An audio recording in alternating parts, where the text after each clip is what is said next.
Hi, Rowan. Hi, Ramsey. It's just a couple days before Thanksgiving, so I thought I'd send you a story because Thanksgiving's all about what we're grateful for, what we're thankful for, and I'm thankful for you too. Um, right after Thanksgiving coming up, we start getting ready for Christmas, which is when we celebrate the arrival of Jesus Christ, the baby Jesus. And it usually involves Santa and presents. You probably remember that. And I thought I'd tell you that Santa needs helpers. He needs people to help him get it all done because it's a lot to do for one night. So we here at the beach have been very busy in Santa's workshop here, um, making things and creating presents. And some of them will have your name on them as well as other people's. So I want you to look forward to that, but you have to be good. You have to be really good for Santa to visit. So you want to be nice, not naughty. Santa doesn't visit naughty little boys. So you got to be nice and behave and listen to mom and dad. But let's get back to story time. Tonight we're going to read a story about Rapunzel, an old and classic fairy tale. They told me this fairy tale when I was your age. That was a long time ago. So here we go. Rapunzel. Once there lived a good man and his wife. Near their house was a beautiful garden, but they did not dare go into it because it belonged to a terrible witch. One day, the woman noticed a bed of fresh radishes. "Oh, I must have some," she said to her husband. "Unless I can have some, I know I shall die." Did you ever want anything really bad and you thought you were going to die if you didn't get it? Radishes would not be that thing for me. They're in the radish garden. We're looking at the radishes. The good husband loved his wife very much.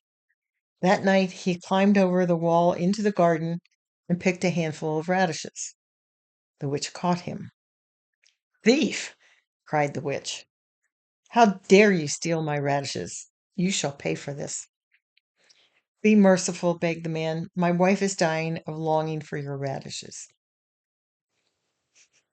"Very well," the witch said. "Take all the radishes your wife can eat. In return, you must give your firstborn to me," meaning their first child. She drives a hard bargain.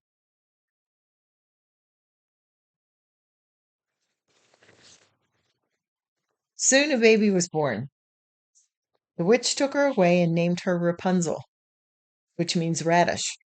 I didn't know that. You learn something new every day.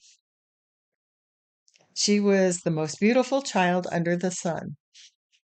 When Rapunzel was 12, the witch shut her up in a high tower that had neither staircase nor door. No way out. When Rapunzel was 12, she shut her up, and when the witch wanted to come up, she called, "Rapunzel, Rapunzel, let your hair down." Then Rapunzel unwound her long golden braids, and the witch climbed up because Rapunzel had never had a haircut. She had really long hair.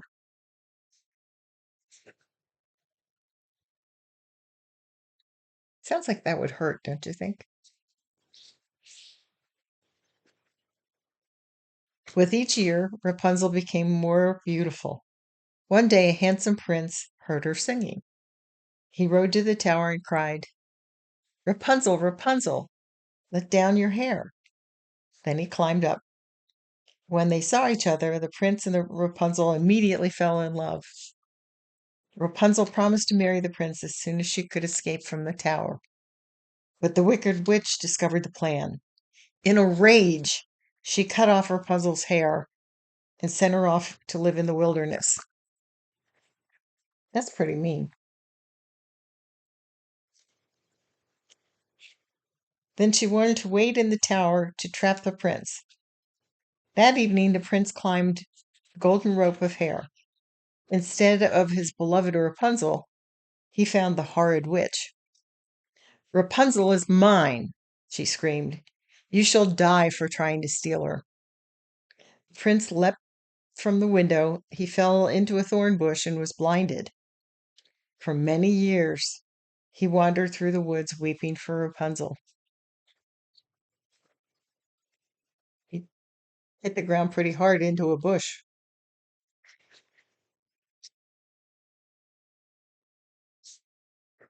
One day, the prince heard a beautiful song. He walked toward it. The voice was Rapunzel's, and she wept with joy to see her prince again. Two of her tears fell into his eyes. Instantly, he could see. Her tears healed him. Then the prince took Rapunzel to his kingdom, and they lived happily ever after, which is the way all good fairy tales should end. That's a story that's been around so long. They read that story to me when I was your age, which was a long time ago. Anyway, I want you to look forward to Thanksgiving and then after that, Christmas, and hope that Santa brings you everything you are hoping for, but you have to be good. Don't forget, that's the very important part. So, good night. Sleep tight. Don't let the bed bugs bite. And if they do, bite them back.